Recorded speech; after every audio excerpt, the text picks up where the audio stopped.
Ben là. Pour ce 5e épisode, je vous offre de la publicité. Ben là. C'est quand même mon domaine de prédilection depuis de nombreuses années, alors bon épisode. Ben là. Ben là. Pourquoi j'ai décidé de vous parler de publicité?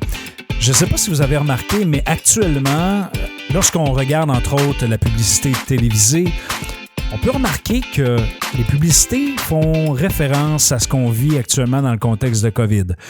Le meilleur exemple, McDonald's qui actuellement présente des publicités dans lesquelles on présente la distanciation sociale, dans lesquelles on se dit on doit respecter les règles. Et ça, je trouve ça intéressant parce que souvent, lorsqu'on prend le temps d'analyser le type de publicité dans une époque donnée, souvent, ça va marquer ce qui s'est passé dans la société. Ça va marquer les enjeux qu'on a vécus. Et quand on prend le temps de regarder l'histoire et qu'on compare les publicités qui ont été créées, c'est souvent le reflet de ce qui s'est réellement passé dans la communauté. J'aime bien notamment les entreprises qui prennent le temps, entre autres, d'adapter et de concevoir des concepts très précis qui touchent le moment que l'on vit. Et ça, souvent, ce qui arrive, c'est que les gens se sentent interpellés par ces publicités-là, par ces concepts-là, et peuvent s'identifier, entre autres, aux produits. L'exemple souvent que je prends, notamment avec McDonald's, c'est que McDonald's ont été très précurseurs dans leur façon de faire, notamment avec l'utilisation de leur application. C'est une des chaînes qui a d'ailleurs développé dans la technologie et qui leur ont permis notamment de se différencier. Alors maintenant, ce qui arrive, c'est que tu arrives chez McDo, tu peux commander avec l'application, tu peux commander aussi avec la livraison, donc avec l'option livraison, et tu peux aller entre autres au service à l'auto et tu peux aller en salle. Mais vous comprendrez qu'actuellement, les entreprises en fait doivent s'adapter au contexte que finalement les rassemblements, les gens qui se ramassent dans la même place, ça fonctionne pas nécessairement et c'est pas toujours la meilleure solution. Donc les restaurants doivent se repositionner dans ce sens-là et McDonald's est un exemple très intéressant parce que ils ont mis l'argent pour justement attirer de la clientèle. Et dans un contexte de pandémie, c'est drôle, tout l'investissement dans la technologie qu'ils ont fait, ils peuvent avoir un retour sur investissement. Actuellement, lorsqu'on se promène et qu'on va on regarde les restaurateurs, souvent ce sont ceux qui ont un service au volant qui ont la cote. Par contre, ça ne veut pas dire de ne pas encourager, au contraire, ceux qui offrent du service aux tables, mais eux doivent se battre, dans le fond, avec le contexte actuel des règles qui ont changé. Et actuellement, les publicités qui vont fonctionner le plus, ce sont les publicités qui vont, dans le fond, qui vont être lucides sur la situation, mais qui vont permettre notamment aux téléspectateurs ou à l'auditeur de vivre un moment soit de réconfort ou un moment qui va leur permettre de sortir un peu de ce contexte-là qui n'est pas évident, c'est-à-dire le contexte de pandémie. Donc, la meilleure façon de faire de la pub, je vous dirais actuellement, c'est d'être créatif dans le contexte actuel. Et je reviens un peu aux propos que je mentionnais tout à l'heure. Quand on prend le temps d'analyser l'évolution d'une histoire d'un peuple, on regarde en parallèle les publicités qui ont pris place pendant cette période-là et on est capable de comprendre qu'est-ce qui se passait vraiment. Prenons par exemple l'évolution du statut de la femme. Les publicités qui ont été faites dans les années 30, dans les années 40, dans les années 50 sont de très bons exemples parce que souvent on présentait la femme comme étant un objet. Aujourd'hui, on ne peut plus faire ça. La position de la femme est égale à l'homme. Et il y a eu des gains sociaux par rapport à ça. Donc, ça ne se fait pas, ça ne se fait plus non plus. Donc, quand on prend le temps de voir ces évolutions-là, d'ailleurs, vous n'avez qu'à aller, par exemple, sur Google et taper publicité Coke, parce que Coca-Cola ont été des précurseurs en publicité, et notamment avec le fameux rouge. Et d'ailleurs, savez-vous pourquoi le rouge de Coke est ce rouge-là? Je présume que si vous pouviez me répondre, vous me le diriez. En fait, c'est à cause du rouge brique, parce qu'au début, il peignait dans le fond en blanc le fameux sigle de Coke sur les murs et le fond était rouge brique. Et ce qui a amené dans le fond l'évolution de cette couleur-là, de la marque de Coca-Cola dans le temps. Donc, vous pouvez justement faire cette recherche-là d'images, publicité Coke sur Google, aller sur YouTube et vous allez voir toute cette évolution-là de publicité qui ont marqué le temps, parce qu'on s'aperçoit effectivement qu'aujourd'hui, il y a des choses qu'on ne peut plus faire et qu'on ne peut plus qu'on peut plus exploiter. Et ça, c'est correct parce que ça marque l'évolution dans le temps.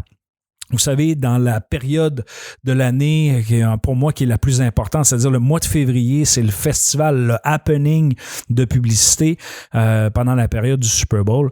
Écoutez, encore aujourd'hui, je pense que ce type de publicité-là fonctionne, mais encore faut-il être créatif en publicité. Aujourd'hui, je vous parle un peu de l'aspect historique, l'aspect actuel qu'on vit, que les annonceurs et ceux qui font de la pub adaptent leur concept à la situation actuelle, mais sans tomber bien sûr dans le mélodrame pour être capable d'amener les consommateurs à venir dans leur commerce. Mais il faut aussi savoir que la publicité, quand elle est bien faite et quand elle est créative, mais les gens embarquent là-dedans et ça fonctionne encore. Et j'appelle un peu à cette créativité-là parce que quand j'entends, souvent à la radio, des fois, on a des pubs comme ça qui utilisent, par exemple, des sonneries de téléphone, de iPhone et ainsi de suite. Soyez un peu plus créatifs. Allez chercher quelque chose pour aller susciter l'imaginaire de l'auditeur. Et d'ailleurs, c'est un peu pour ça, moi, que je fais les podcasts, c'est pour essayer de susciter cet imaginaire chez vous, faire les liens avec l'actualité, avec des éléments théoriques pour être capable que vous puissiez vous faire une propre idée sur la situation actuelle.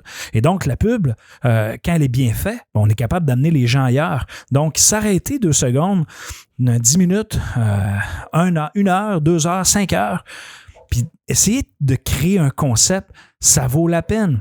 Parce qu'on entend souvent justement des vieilles ritournelles qui jouent et on sait tout de suite c'est quoi la marque, on sait tout de suite c'est quoi l'entreprise.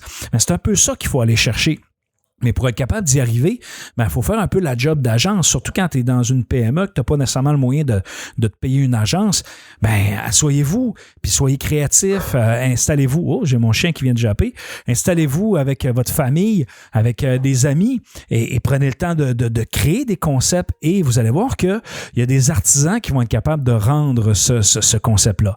Et là, vous allez me dire, oui, mais Benoît, ça coûte cher, ça peut devenir problématique de faire ça. Oui, c'est vrai, des fois, ça peut coûter cher, lorsqu'on retouche une image corporative, lorsqu'on décide justement de faire des images sonores, faire un tournage vidéo lorsque c'est de la publicité qui va être diffusée à la télé. Oui, ça peut coûter de l'argent. Par contre, on peut faire un travail en amont avec nos objectifs de communication. Qu'est-ce qu'on veut communiquer? Qu'est-ce qu'on veut dire à notre clientèle? Comment est-ce qu'on veut la séduire? Et par la suite, on a juste à le mettre sur papier et essayer de créer quelque chose en se disant, moi personnellement, qu'est-ce qui m'appellerait? Qu'est-ce qui attirerait mon attention? Qu'est-ce qui serait intéressant? Et d'ailleurs, un des modèles très classiques qu'on utilise dans la création publicitaire, c'est le modèle AIDA. Donc ça, possiblement qu'il y en a qui ont déjà entendu parler. C'est un modèle qui est assez répandu en communication publicitaire. C'est que le A, c'est pour attention, le I, c'est pour intérêt, le D, c'est pour désir et le A, c'est pour l'achat. Donc, quand tu développes un concept et que tu respectes un peu ces barèmes-là, dans le fond, tu essaies d'attirer l'attention prenons par exemple, on est à la radio, on a un podcast, donc on va essayer d'attirer l'attention avec quelque chose de percutant. On va essayer de susciter maintenant un intérêt par, comment je peux dire ça, avec un contenu qui est intéressant, avec quelque chose qui interpelle l'auditeur. On va essayer d'éveiller le désir en étant attractif, en étant intéressant, en essayant de l'amener à consommer quelque chose. Et finalement, à la fin, avec le A qui est l'action, l'achat, c'est qu'on va essayer de commettre, en fait, de faire en sorte que les gens posent une action concrète, c'est-à-dire vers l'achat, ou qui disent « ouais, ça, j'aime ça » et qu'ils se rendent dans l'entreprise, dans le commerce en question. Donc, c'est un concept de base qui nous permet de créer de la pub, d'avoir des idées, de mettre en place des concepts et de les réaliser. Et quand c'est le temps de les réaliser, c'est simple, je reviens un peu avec le concept de pub radio.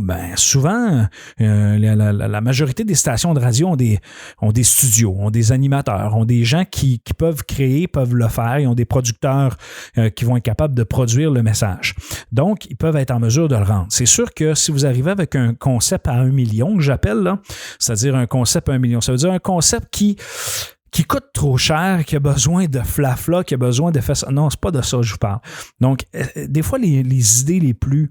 En fait, les idées les plus géniales, ce sont les idées les plus simples, celles qui sont les plus percutantes. Donc, des fois, on n'est pas obligé de mettre énormément d'argent, mais des fois, oui. Parce que, tu sais, des fois, payer une production 2, 3, 4, 500 $, ça vaut la peine de le faire parce que ça va t'amener beaucoup plus. Des fois, ça va coûter moins cher. Des fois, ça peut même coûter 3, 4, 5 000 $ si tu veux des jingles avec de la musique et ainsi de suite. Mais si on revient à la base, là, si tu as une bonne idée, si tu as un bon concept et qu'il est bien rendu, ben là, à ce moment-là, ça devrait marcher. Donc, aujourd'hui, je voulais vous parler de pub. C'était une brève introduction. Je vais assurément revenir là-dessus avec des exemples de pub, mais prenez le temps, dans le fond, la morale d'aujourd'hui, prenez le temps de regarder les publicités de McDonald's, que ce soit sur Google ou que ce soit sur Internet, sur YouTube. Même chose pour Coca-Cola ou ces grandes entreprises-là. Allez vous inspirer de ces grandes entreprises-là parce que eux, ils mettent de l'argent dans la conception, eux mettent de l'argent dans ce qu'ils font. Ce n'est pas de copier, de s'inspirer de ce que eux font parce que eux, ils marquent dans le fond notre image de société parce que eux rendent intemporel en quelque sorte qu'est-ce que l'on vit actuellement.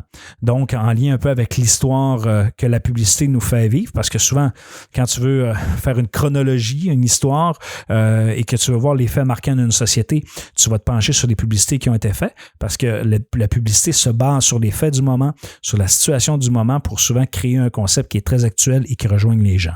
Donc, il me reste à vous souhaiter une excellente semaine. Cette semaine, on parlait de pub et la semaine prochaine et dans les autres, on va assurément réaborder ce sujet qui m'anime et je vais possiblement vous préparer un petit segment là, publicité avec un montage sonore et ainsi de suite.